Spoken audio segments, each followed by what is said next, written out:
Coach, I got you. You got me? Got you, brother. Awesome. Okay. All right, guys. Good afternoon, everybody. Appreciate everybody being here. Certainly coming off of a Saturday. Really appreciate the way our guys came out and played hard. And proud of the way they got it done against our in-state and biggest rival. The fans were awesome. Great to have Autzen close it out that way for the seniors for the home schedule as well. And immediately got to refocus on our next opportunity. It was important to earn this opportunity. And now, again, preparations began immediately for our opponent this coming Friday. And that being said, questions. Let's open it to questions. Let's see some hands. We'll start with AJ Jacobson from Rivals. Coach, you had the opportunity to play this Utah team not too long ago. What are the biggest takeaways you take from that first matchup to carry over to this Friday? They are a big, physical, disciplined football team that plays hard, plays with physicality, violence, very assignment conscious, technique and fundamentally sound, explosive players on special teams, offense and defense, create negative plays, issues in protection, just a really complete football team, excellent football team. James Crapia, the Oregonian. Mario, I wanted to get an update on a couple of guys. Obviously, Noah and Michael, who went down during the game. Keith, who missed the game again, and DJ Johnson, who missed the game. Just what was the latest, particularly on Noah and Michael? Yeah, Noah, Michael, and DJ are all good to go for this week. Keith Braun, it'll be a game time decision. It's going to be close. Eric Scopel, 247 Sports. Coach, what does it say about your program and its direction when you're playing in these games now 3 straight years? You're playing for conference championships. You've won the past 2. We'll see what happens on Friday, but just the trajectory of this program to be in these every year. Well, I think, again, credit to the players, credit to the coaches, because regardless whether it was a coordinator change, position coach change, new players and new roles, it validates all the things that we message, that we say. You know, we don't ever go out and proclaim an opportunity earned without earning it. And I think it's important to get to this part of the season when you're playing a meaningful football, championship football, that it validates a lot of hard work, and it also inspires guys to be more motivated and hungrier to continue accomplishing some really, some of our top goals that we start off the entire offseason with. So all this has been in play and in the works since January to get here and earn this opportunity to go out there and play our very best. So everyone in the program, everyone in the organization is looking forward to the challenge and the opportunity. Miguel Tahaje from Endzoners. Hey, hi, Coach. What is the message you give to your players leading up to this game with this big conference championship game, and how big of the role does your last matchup against Utah play in that message? Well, we keep most of our messaging behind closed doors. It's pretty intense, and we got after it pretty good. But as the season went on, it's like a lot of teams that get to this point in time, I'm not sure the number. It's a very small number of teams that are actually playing this weekend and playing for a conference championship, both at the Group of 5 and the Power 5 level. And what you'll find is, like many teams, the strength of our team is the actual team itself, the resiliency, the togetherness, the ability to fight through adversity, to replace guys that have gone down with season-ending injuries and continue forging forward, to overcome some bad quarters of football and play really good quarters of football, and to just keep moving forward. So all that I think is really important to mention, because we do feel that is a strength of our team, and playing together and playing with really intense physicality, focus, and concentration is always going to play a big role in a game like this. Matt Preen, 247 Sports. Mario, I hope you're doing good. How is, just when you played an opponent just 2 weeks ago, the freshness of that, is that beneficial, even though the game maybe didn't end out the way you guys hoped it? Knowing schemes, knowing tendencies, is that still fresh in your mind, even though you played just 2 weeks ago? Well, I think as the year goes on, every week there's always, whether it be a fair amount or just a tinge of carryover from week to week as it relates to people playing you. I mean, sometimes it's drastically different, when you watch Oregon State, Washington State, and all the stunts and live movements that they have, that's different, but there's a significant amount of pressure, from Utah on first and second down, as well as third down. Some great exotic looks on third down that are hard to block. So I think there's always carryover. There's always retention, but it is a brand new game with coaches that are working on both sides because everybody wants it, right? Everybody wants it and wants it bad. So there's always going to be something extra, right? There's going to be a wrinkle. There's going to be an adjustment. It's going to be a different look. There's going to be a different play, a scheme, whatever it may be. So the preparation, yeah, there's some, but you have to prepare for what you see. You have to probably spend a lot of time self-scouting to see how people have attacked you throughout the entire season, because whatever has hurt you is bound to show up in a championship game, right? Whatever has affected you and what you do and what is your staple is bound to show up. So all the combination of all those things are things that we prepare for, and that and we had a great day of practice today. So we're looking forward to tomorrow. Zach Neal, Ducks Wire. Coach, you said a few weeks ago that there was still a chance that Bennett Williams might return this season. We saw him without a walking boot or crutches this last week, and I'm wondering if there's an update there. He's getting better. He won't be available for this game, but we do see him available for after this game. So he's been him. I mean, a lot of guys are looking really, really good. I wish off the top of my head I could remember. Got a lot of injuries this year. Guys have been out for a while, but we feel like there's a handful of guys that can play in about 3 weeks. Julian Minnesota, KZI. Mario, how important are guys like Kayvon? I know Johnny and Jalen won't play, but guys like that who have been through 2 of these Pac-12 championships now, from a locker room perspective for going into this one?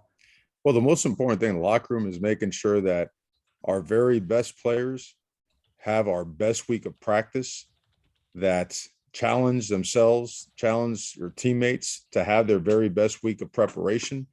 And then on game day, make sure that it's all poured into them, their execution, doing their job and doing it really, really well, right? It's a big difference in just doing it and doing it really, really well. So, I mean, championship football is, there's a big gap between this and the next game, right? And so I think everyone around the country that has this opportunity coming up this weekend, they're going to find a way to bring out their very best. And certainly that relates to Kayvon, that relates to Jamal Hill, that relates to Stephen Jones, you name it, you can go right down the list. There are guys that have played in some big games and they get bigger. And right now, this is the biggest game we've played in because it's the next game. And it just so happens this next game is for the Pac-12 championship for 2 teams that have worked really hard to earn the opportunity, and really honored to be in this situation and extremely fired up for the opportunity. Antoine Staley, the register guard. Hey, Coach, I know you can't speak about specific players, but how has the recruiting process been just in turn all year, especially considering like you're playing for a conference championship and also you have national signing day, an early period coming up as well?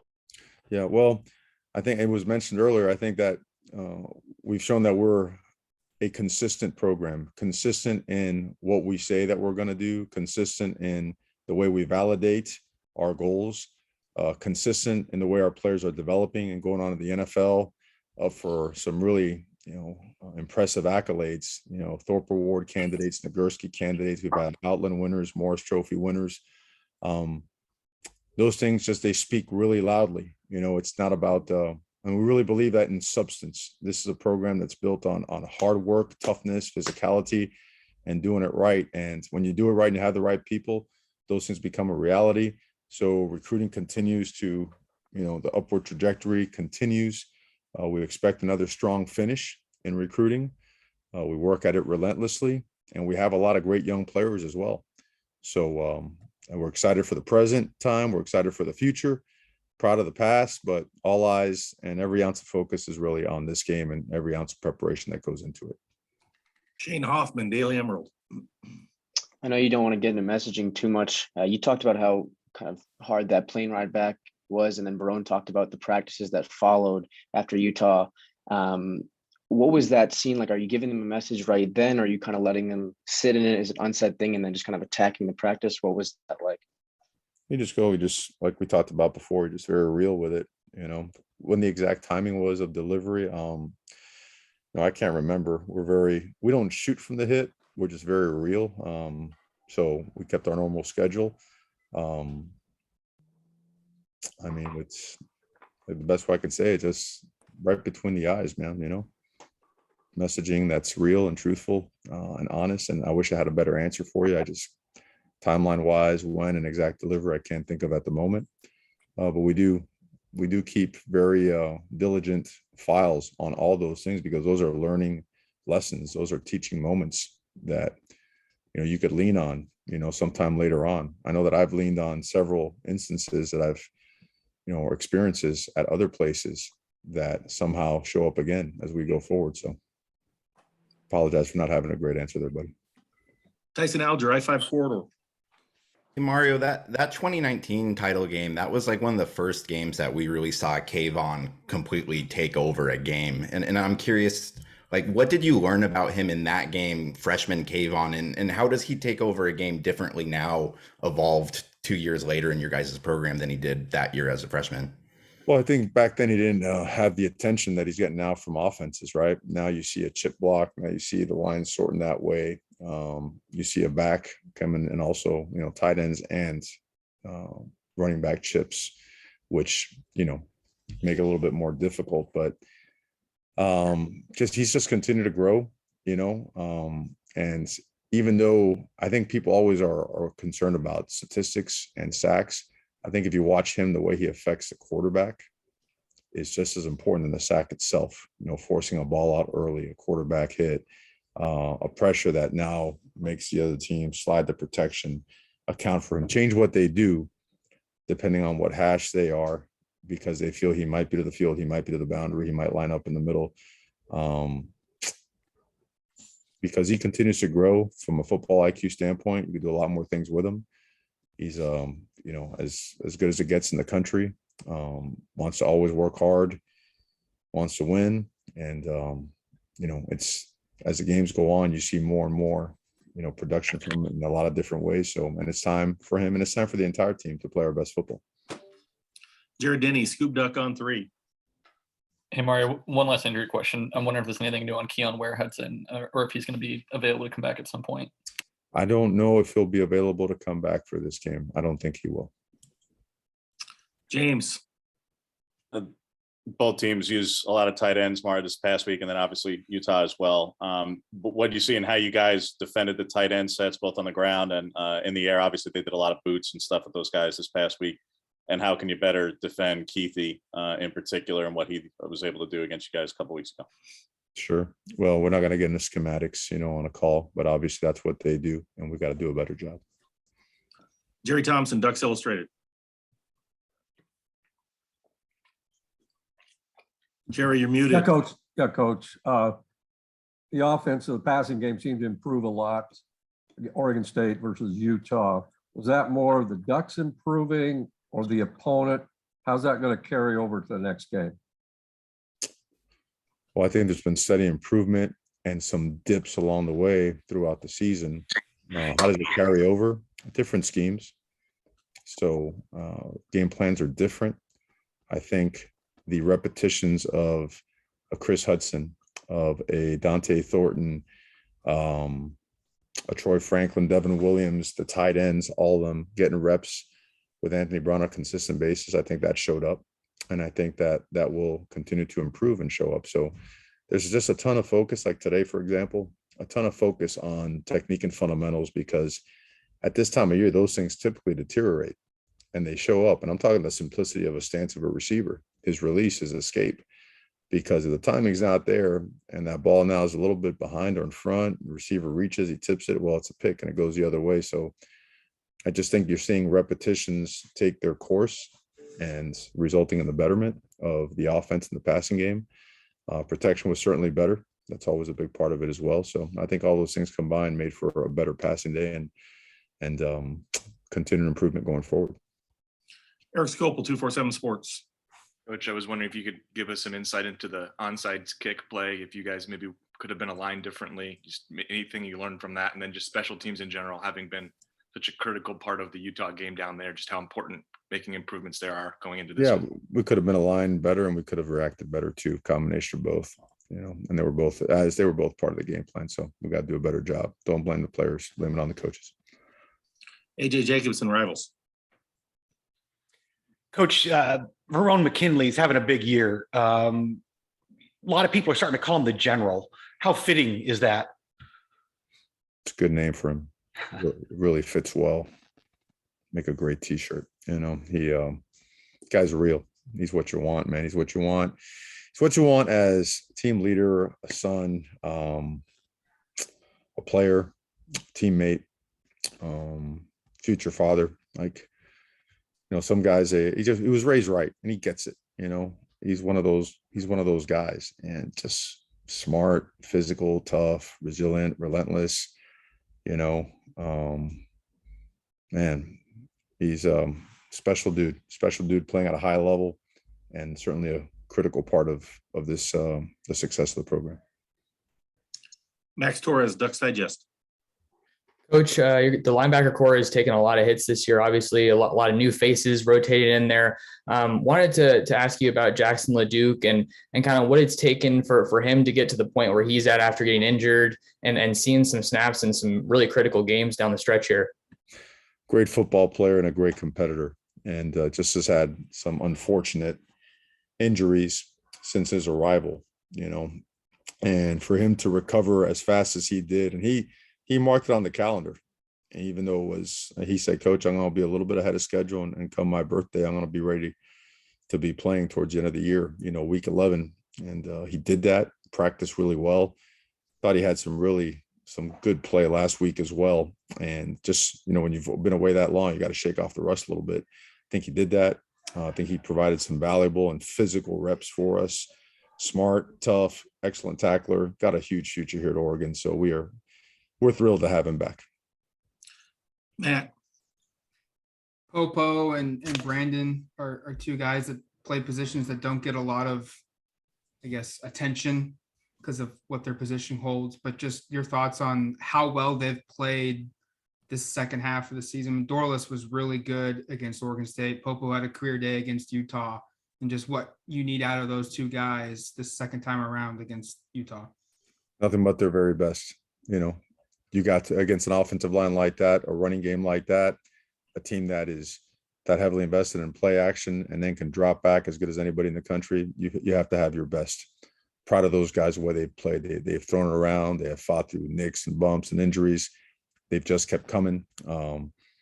They have been invaluable in the improvement of our run defense, which has improved dramatically from last year to this year. So proud of them. I lean on them. I press them. I challenge them. I push them. I'm sure they're tired of me, but that's all right. The scout team, credit to the scout team too. Those guys really do a good job trying to get after them, and they get bounced around by those two big bodies, and they still keep coming and throwing it around in there. So all in all, just fired up and proud of those guys. Shane Hoffman, Daily Emerald. Yeah, you mentioned Jamal Hill a second ago. He was so big last year in the title game with those 2 interceptions. It seems like he's slowly getting back up to speed. Now he's taking over for Bennett. I'm just curious, an assessment of his play and what he's been like, I guess, as a leader as well in practice, now that you mention it. Well, to give you an indication of the type of leadership he's demonstrated, his teammates wanted him to be on the leadership council. The members of the leadership council, I should say, wanted him on there along with Stephen Jones and Jordan Happel. And they were added last week. And it's because of time invested, his heart. I mean, he cares, super high care factor, phenomenal teammate, hard worker, excellent football player. And I think you're right. As the season's gone on, he's getting more and back. He's gotten into form and has played really well. And his best football is now in front of him. So he's had a great practice today. I know he's all over the field. So expecting him to have a great day. James. When you're in the 13th game in 14 weeks, Mario, and it's an opponent who plays the kind of style that they do, it's as physical and demanding a game as it is. What are you able to do in practice by way of emphasizing tackling? It's always, I guess, always an emphasis, but just in general, when you're going against a kind of team that they are, and particularly a running back like Thomas, who obviously was successful a couple of weeks ago, but is just a bigger guy. You haven't played a lot of running backs of his stature over the course of the season. Other than him. So just how are you able to emphasize the physicality when it's this late in the season? Just like you said, mentioned right there, you got to emphasize the physicality. And since you can't tackle to the ground, like all teams around the country, we go thud, and thud's got to be real. You got to thud up a ball carrier. By that, it means that everything except going to the ground, So near leg, near shoulder, making sure that half placement is correct, shooting hands, wrapping up, and then making sure you're running your feet through contact, because their runners are contact +3 type guys. You see a lot of times there might be a collision 2 yards off the line of scrimmage, but it's 2nd and 5 or 2nd and 4 because they run their feet through contact, and they're big guys. Their O-line does a great job controlling the line of scrimmage, so there's no penetration. So they don't stop their feet. Those running backs are coming full head of steam before they break the plane of line of scrimmage and get into the second level of your defense. That's when the issues happen. So if you don't practice it, if you don't practice with physicality, and we're on a short week, so there are some modifications to make sure that we get to the game as fresh as we can, but also prepared. But if you don't take care of the line of scrimmage, and if you don't play physical football, then you're playing right into your opponent's hands. Tyson. What's it mean for the Pac-12 to have Lincoln Riley join the conference? I mean, that's again, USC's hire. Congratulations to them, but all of our focus is completely on Utah and our game on Friday. Matt. Kind of along those lines. It's that time of the year now, Mario, where assistant coaches are being targeted for jobs, and fair enough, your name has been linked to other jobs for the last couple of weeks. Just your opportunity to talk about yourself, but more importantly, just how do you keep this team focused when there's distractions amplified because of just the nature of this type of year for the sport? Well, I think it's the nature of the sport since forever, and I think the noise comes at 1,000,000 miles per hour, and you're just always upfront and honest with them. You always tell them exactly like it is. And if there's ever anything that does come up, you go to them and you tell them, and when there's nothing to report, you make sure you tell them there's nothing to report. So it's that simple. We got good coaches. We have a good staff. We've had success. Naturally, people are going to come and try to poach our people. I think it's a compliment. It's a pain in the neck because, year after year, you got to replace guys, but we're systematic.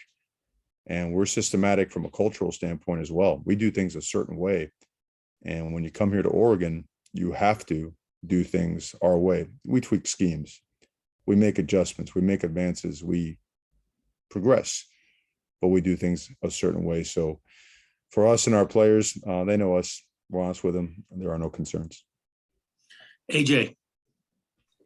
Coach, I know you cross-train a lot of your offensive linemen, but TJ Bass has slid out to tackle a lot this second half of the season, been extremely effective, both guard and tackle. What is it about his skill set that allows him to be so effective both inside and out? Really athletic guy, really athletic at he's almost 6'6". He's about 320 pounds. You saw it in junior college. I mean, the guy was really impressive, really light on his feet, but heavy-handed. Played with a lot of power, really did. And now he was humongous. He'll probably hate me for saying it. He was like 360 pounds, so we had to trim him down. And all those guys come in here, 360, some up to 400 pounds. And, our place here is truly dedicated to the trenches. I know that's heavy talk at a lot of places, but when it comes to the line of scrimmage on both sides of the ball here, it's real, always has been, and it shows, right? In the way guys are getting drafted and developing. TJ jumped into this regimen like full head of steam and attacked it. And what he demonstrated right away was, number one, super high football IQ.